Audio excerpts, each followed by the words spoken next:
How you doing, baby? Happy Wednesday. And today on Coffee and Conversation with your girl, Shakenya. When you get a minute, a few minutes actually, go to that YouTube channel, Coffee and Conversation with Shakenya, and hit subscribe. Please and thank you. I think that'll help me become famous. Yep, if y'all blow that YouTube channel up. Yeah, because I only got a couple hundred followers. I know.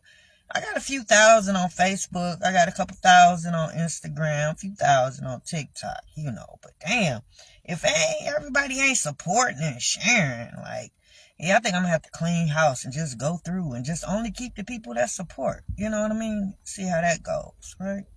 So, I'm back here, y'all. I'm going to be here every day. Yep, they say 30 days we should be finished. Then we get a payout. I know. I got to thug it out for these 30 days. It is what it is, right? And then they said they got another project after that. I'm trying to focus more on the building and construction for a minute. The youth program, I'm factoring that in because I made a couple of connections and partnerships with a few people. So I will be fast forward with the youth program as well. But this building thing, I'm really feeling it, right? Yesterday I was so excited. One of the guys gave me a scraper, man, oh my God. It had to cost about a couple $100, right? But he said, this is old when you can have it, right? Better than mine's, right? So, and I learned something yesterday. You know what I mean? He soaks his paper before he uses it. What we use for the corners and stuff. Yeah, I mean little stuff. You'll be surprised the things that you pick up to help you with your craft. Help you finesse what you do. Help you, sharp, smoothing your little edges out. Just little tidbits. I don't like about 4 or 5 things just from working with this crew within the last week that I know when I go to another job, I'm gonna ace. You know what I'm saying? I'm going to ace just because of what I learned. So y'all forgot my book. I was rushing today. Time management was not on my side this morning. I mean, I'm here on time, but when you on time, you late. That's what I used to teach my kids and what I was taught. Somebody taught me that, so try to get somewhere 15 minutes early, no matter what going on, no matter where you going, you want to get there a little early. But if you on time, exactly 9 o'clock, I was here at I'm here now, but that ain't nothing. I'm late. I should have been here. You know what I mean? But I was lagging around. I was tired. I didn't get out my building till 10:30 because that's becoming a headache. Anytime my cleaning contracts become a headache, I gotta distance myself. It shouldn't be nothing, me coming in cleaning the toilets and stuff. But when you got people that's trying to do more, trying to be more than what they are, you know what I'm saying? You you deal with that. You might deal with it in what you do. Believe it or not, I deal with it just cleaning toilets, and I be there by myself, right? But you'll be surprised why people do what they do. People will pick on me because their life is shitty, right? They can't do nothing at home. They can't control nothing at home. Their life is on, so they'll come to work. And they'll take it out on you, right? So now you got a manager who micromanaging you, or a supervisor that's on you about every little thing, or you know what I'm saying?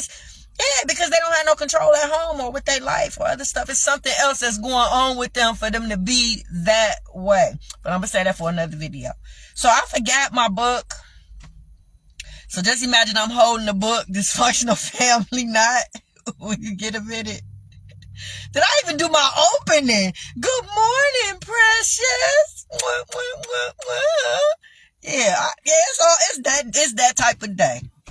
Yeah, and not to say that it's gonna be a bad day, cause I'm gonna bring it on home in the stretch, but just know right now in the rain, happen to drive all the way on the east side, about to work. It's just one of them days, right? So yeah, I forgot the book. So when you get a minute, go get a copy of my book, Dysfunctional Family Knot. You can get it from lulupublishing.com. You can get it from Amazon. And you can get it from Urban City Publishing. I appreciate you. It's a good book, I think. It's slow. It has its highs, its lows. It's life. It's loosely around my life, right? So some of the things that I dealt with coming up, I talk about it. I talk about how I dealt with being molested at 7. Right? That's something most people don't like to talk about. Yep. I'm very transparent in that book. Right? So it was therapeutic for me to talk about it. Yeah, that was something that I never talked about, didn't tell anybody, until I wrote it in the book. So it was a shock for a few people because it's like, damn, I didn't know that happened to you, right? But yeah, you'll be surprised how many women have gotten molested by a family member or a childhood friend, and they just choose not to talk about it. Me, I wanted to bring awareness to it, right? Yeah, I gotta know. Yep, you gotta watch your babies. You gotta be extra protective over your babies. So I was extra protective over mine. I talked to them about good touch, bad touch. I made them feel comfortable about talking to them, talking to me if anybody made them feel uncomfortable, right? So today, I do know that I wrote down, we are raising our daughters and we impart 101. Yeah, that's how many steps we are as of right now that I took to raise my daughters, right? So right now we in 101 and we still in 2017. Yep. She leaves me in 2018. Spoiler alert. And I ain't seen her since. Yeah, I seen her a couple times, but not the typical mother-daughter relationship that I'm used to. And then also I want you guys to know, if my children have been derelicts and just not nothing and was just whatever, and I wasn't raising them and they was kind of just growing up on their own, I probably wouldn't be on here every morning, right? But the fact that I experienced the product that I was looking for, meaning that I took the time to raise my children, sacrifices that I made, put them first, made sure that everything that I did for my children was intentional and deliberate. Right? So the fact that I thought stuff through and had a plan for them, yeah, and to see it come to fruition. Because in 2017, I'm seeing my plan. Yep. 2017, I'm seeing everything that I put into these children. I'm seeing it. Yep. And I'm so pleased. Yep. They're not disappointing me. They're not disappointing others. They on their game. Everybody's moving together. We holding each other's hands. Nobody's falling behind. Everybody's on point. Everybody's doing what they're supposed to do. They playing their roles, their responsibilities. So 2017, I have no worries of us becoming famous, of us being wealthy, of our business ventures and dreams coming to life. Like, there's no doubt in my mind that by today, we will be wealthy. We would be famous. We would be well known. Yep, our name would mean something, right? Because of the things we were doing and working on. Yeah, things we were working on. So, as far as the girls and raising our daughters, at this time, the classes are still in full effect. Because remember, I told you those classes that you teach and they don't just stop, right? Hey, Doug, good morning. Hey, Instagram, I see you checking in, Mary and Mo Jack. How y'all doing? I hope I said that right, but how you doing, baby? Yeah, the classes don't stop. Yep, so those classes I told you don't just teach them one time, right? It's just like school. So right now I'm teaching the classes to the girls and we're getting more and more advanced, right? So it's important that they see me. So this segment of our life is more so leading by example, right? So that home ec class, although we got a chore chart, although they got their chores when they get home to do, they got their own little routine that they do when we get home, right? They cook a little bit, I allow them to cook little stuff. It was important for them to still see me cooking and cleaning. Yep, and I'm not trying to set us back, but it is women's duties and women's work and man's work, right? And they knew the difference between the two. Right now, I'm about to do man's work. Yep, I'm about to tear out a ceiling. I'm about to replace it, hang some drywall. I'm about to do a lot of stuff today, right? All that's man stuff. Yeah, this morning before I left, I had to make sure the kitchen and bathroom was clean. That's women's stuff. Yeah, I tell you, it's a difference, but I'm doing it all, and I'm teaching my kids to do it all. So it don't matter what it is and what's going on. But yeah, it was important for them to see me cooking every night, because that's what a woman is supposed to do. I know, I'm about to catch it. I'm about to clear the road, right? Yeah, that's our job. Yeah. It was important for them to see me cooking and cleaning still, right? Fix it, Jesus, fix it. So yeah, all the classes was in full effect. It was in full effect.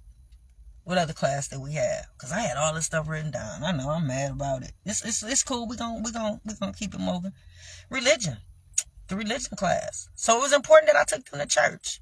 Yeah, it was important that we went to church. We went to church often. We ain't just go on the holidays, right? I ain't gonna say we was there every Sunday. I ain't gonna lie to you like that. But just know that we was living Christ-like. Me and my kids. Yep. And what would Jesus do? You know what I'm saying? Hey, Mr. Drama, how you doing, bro? And congratulations, man. Your page been blowing up. John Drama just checked in. I'm sorry, guys. I lose it when I see this man because he is He is the truth, right? He's a legacy. Like he had.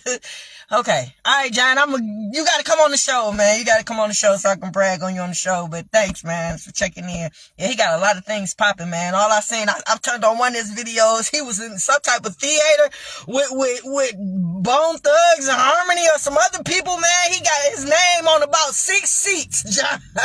You know what I'm saying? I mean, he just a big deal. You know what I mean? And I appreciate you checking in with me, sir. So, yep. So, guys, religion class is making sure I have them in church, making sure I'm doing right by people. You know what I'm saying? So, we're going to roll right into that ethics class. You know what I'm saying? So, yeah, just them seeing me treat people right. You know what I'm saying? Them seeing me taking care and looking out and treating people how I want to be treated. You know, so the ethics class was in full effect. So, yeah, them being with me, being around me, seeing how I treat people. Yeah, letting them know how they supposed to be and how to treat people. I was raising the children in my likeness, right? So that was in full effect. They with me at this time. We doing a lot together. We doing the program together. You know what I'm saying? We volunteering together. You know, so they with me. Right? The baby was the main one with me towards the end because the youth program popping. So every time they had an event in school, the baby is with me setting up my tables and trying to usher the parents over to my table. Yeah, I know. Cause you didn't know none of that. Yeah, cause the daddy ain't let you know that. Yeah, my baby daddy didn't talk about me. He didn't tell people what I was into. He didn't tell people what I was doing. He didn't even talk about me to the baby. He didn't encourage her to work with. Yeah, but you got to keep in mind we was doing everything together. I'm telling you. That's why I'm here in the morning, so I can let you know the other side of the story. You know, so yeah, she working with me with the cleaning. Yep, so fix it, Jesus. Fix it. So yeah, the religion class was in full effect. Yeah, we did go to church. They didn't give me a problem when I said we going to church Sunday. They'd be like, okay, Mom. Especially with my girlfriend Keisha. When she would preach, she would invite us. Yeah, so oh my God. Thank you, sir. Thank you. Yeah, so yeah, they would love to go see her preach, right? They would be excited about church. I had some good girls. I'm not exaggerating when I tell you that, right? Yeah, I'm not exaggerating. So we got the life class. That was in full effect. So them seeing me managing stuff, paying bills, taking care of business, making sure the lights on, making sure we got food in the refrigerator, going to work every day with a smile. You know what I mean? Them seeing me and me talking to them about money management, you know, and them actually seeing me stretch $1.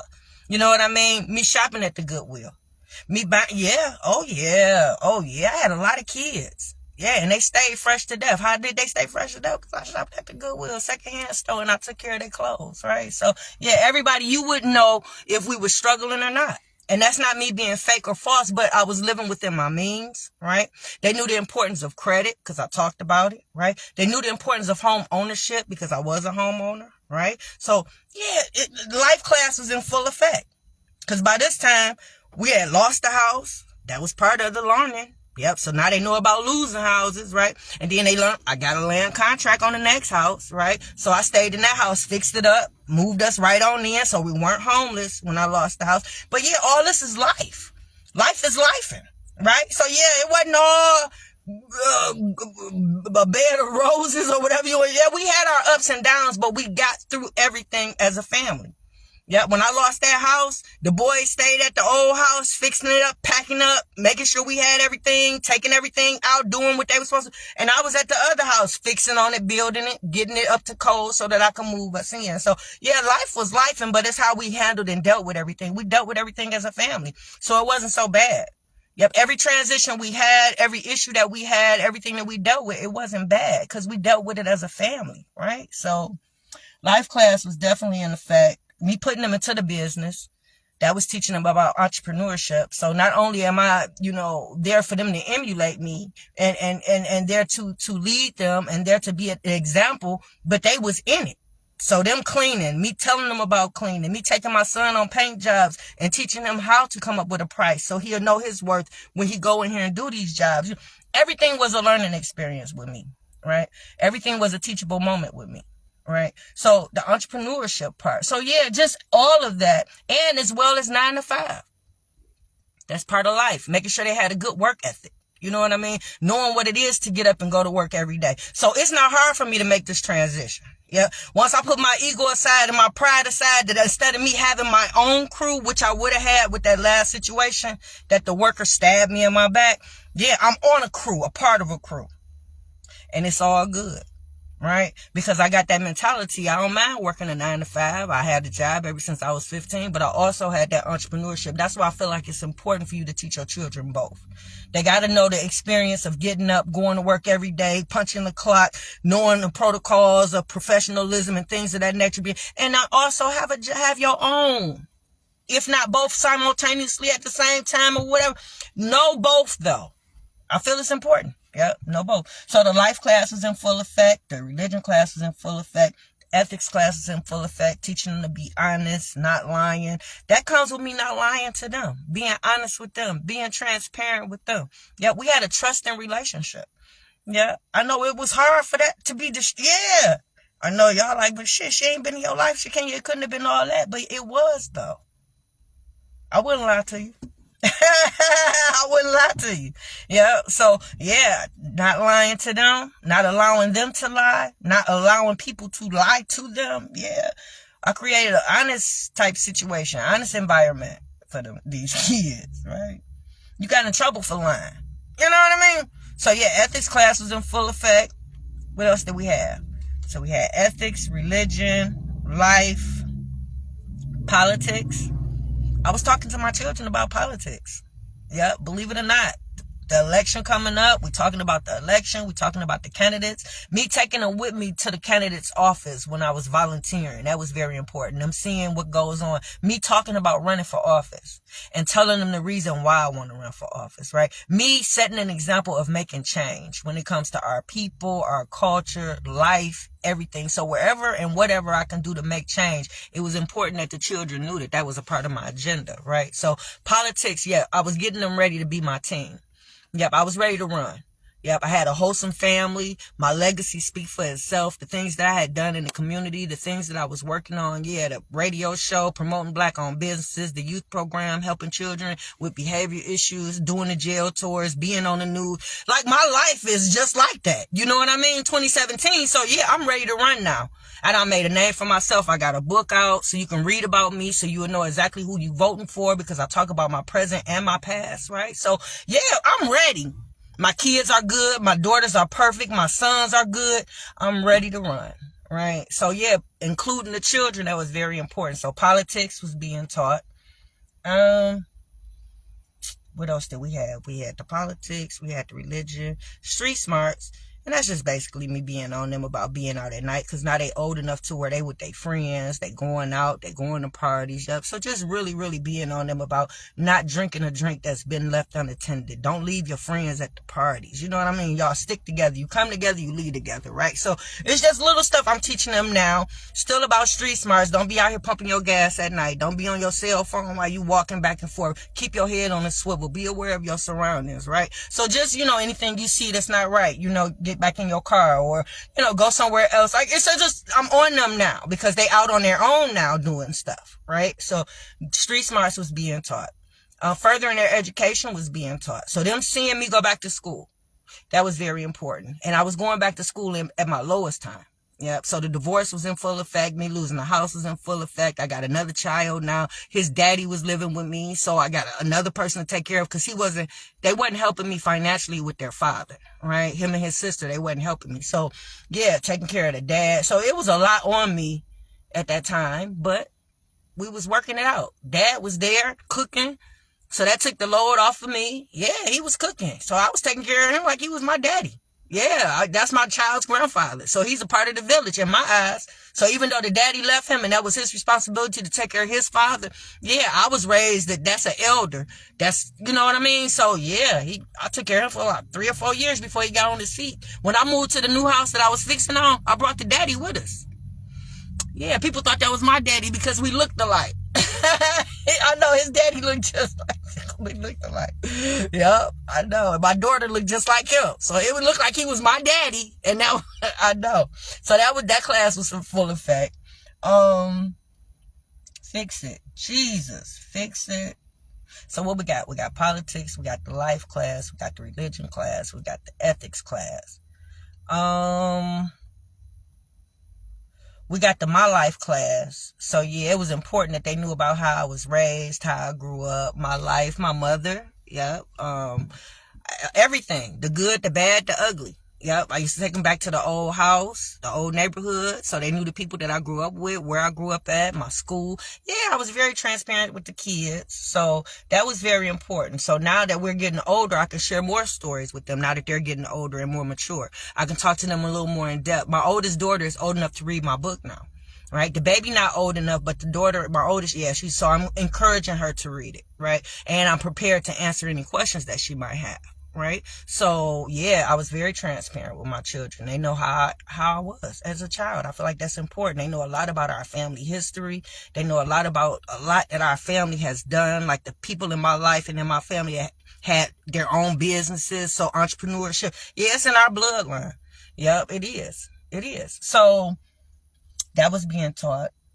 Black history class was being taught, but I was very careful because how do you tell a child about slavery and talk to them about slavery and the civil rights movement and the Ku Klux Klan and how white people is and racism without exposing them to that for them to be themselves prejudiced or, you know what I mean?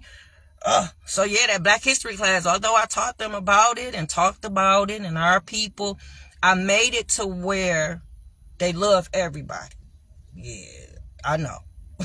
But yep, I didn't want them to be prejudiced. I didn't want them to hate white people. I didn't want that for them, right? I wanted them to be able to be culturally advanced. I wanted them to be diverse. I wanted them to be that, right? So yeah, I never wanted them to hate white people, right? All white women ain't Karens. All white people gonna do you wrong. I done got a lot of help from white folks, believe it or not. And I done been done dirty by my black folks, to be honest, right? I'm gonna be honest. I'm just saying, you know, I love my people. I promote my people. So I'm on kicking it with you right now. So yeah, but yeah, I done got a lot of help. So I can't say that. Yep, our downfall as a family came from the hands of a black man. Right? So my baby daddy did a lot to tear us apart and break us apart and separate us and take that baby out. Yeah. It wasn't a white man that did that. Yeah. If the black man would have just stayed in his place and just been dad and not using all these manipulation tips that we talk about, yeah, we definitely would have been a lot further than where we are as a family right now. Because remember, I ain't stopped. Yeah, I'm still cleaning. Yep, I'm cleaning every night. Got my cleaning company. Yep, I'm still going on jobs. Yep, so ain't nothing stop with me. I still got the youth program. Yep, nothing stop with me. So let's see. So make sure they're not prejudiced. Make sure they love everybody. I think I covered all the classes, didn't I? Life. I'm sorry, y'all. I was not prepared this morning. I'm sorry. It's one of them days. I'm not perfect. So you see it. You know, I'm not. But I'm going to give you what you came here for. So let's see. We did the religion class. We did the mental health. I normalized mental health. Yep. So it was important that we talk about everything. We work through problems. Every problem has a solution. This is what I used to teach my children. Yep. Sometimes you can just figure it out like that. Sometimes you got to sit down and map it out. Come up with a plan. Figure it out. Work it through. It might not just happen overnight, but just know that there's a solution for every problem. And sometimes it's many. Yeah. When we were together as a team, it would be everybody coming up with different solutions to a problem. So now you have an option and it would all be the right thing. Yeah, because I taught them to do the right thing all the time. So every solution is not going to land you in jail or land you 6 feet under. Yep. Every solution that's given is going to be the right thing to do. Right? So fix it. Jesus, fix it. So mental health was normalized. Yep. Us having car ride conversations, us talking every day, us working through whatever it is or was that was bothering them was very important for their mental health. Right? Letting them know that they can go see somebody if it gets too hard or they can't get through it. And they don't want to talk to me or anybody. Yep. Even though I encourage them to talk to me, kids ain't going to tell you everything. Right? So the things that they can't talk to me about, I encourage them to be able to talk. Then them seeing me taking care of my little brother. Yeah, seeing me take care of him, making sure he had his appointments and his medication and things of that nature, talking about his diagnosis freely. Right? So mental health was in full effect. So y'all think that's it? The boss just pulled up. think I covered everything. I'm sorry I was not organized for you guys today. I left the book on the bed and walked out. Right? But today, basically, I do remember was raising our daughters 101, 2017. We still doing good. Classes are in full effect. Yeah, I was raising them in my likeness, right? So in 2026, everybody should be like me. Yeah. So their morals and values should all be aligned. I know. And morals and values should all be around. Everybody should still be drug free. No addictions. I know. Nobody should have any mental health issues. Yeah, no struggles with mental health. Meaning that even if they're diagnosed with something, it shouldn't be a situation where they sitting back and not taking care of it. Right? So, yep, all that shit. And there should be no police contact today. Yeah. So all my children should be like me, but I will let you in on a little secret. What we experienced with the baby leaving, that was trauma. Right? So today in 2026, everybody's different. Yeah. I'm different a little bit, but not for real. Why? Because I've experienced trauma before. On that magnitude. So my mama, me losing my mom, yeah, that was traumatic. Right? So before the baby left, the children hadn't experienced anything like that to knock them off. Good morning, sir. How are you? I'm good. Just doing my video, but I'm here. Yeah. I'm here. Yes, sir. Yes, sir. I gotta leave in a minute, man. About 20 minutes. I gotta take this girl to the hospital. Okay. Alright, but Jay will be here in about 10 minutes. Okay. Where's my man at? Mo? Yeah. I ain't seen him yet. Oh, there you go, right there. Just pulled up. Okay. Sorry, y'all. Yeah, just hear it. But okay, I'm wrapping it up. That's it. What was that? Yeah. So yeah, things are different now. Yeah. I don't think they knew how to handle the trauma. Yep. I don't think they're dealing with it well. I don't think they're getting through it because the people that I'm dealing with and have been dealing with in the last 6 years are very, very different. Right? Because my dad pulling the baby out how he did, it made me appear to be a bad person. It made me seem as if what I was doing was not right. So the way I was raising the children in my likeness, because of this trauma, everybody took a shift in doing the opposite. So we're going to leave it at that. Okay? So y'all, that's it. I appreciate y'all holding on. We about to go to work. All right, Facebook.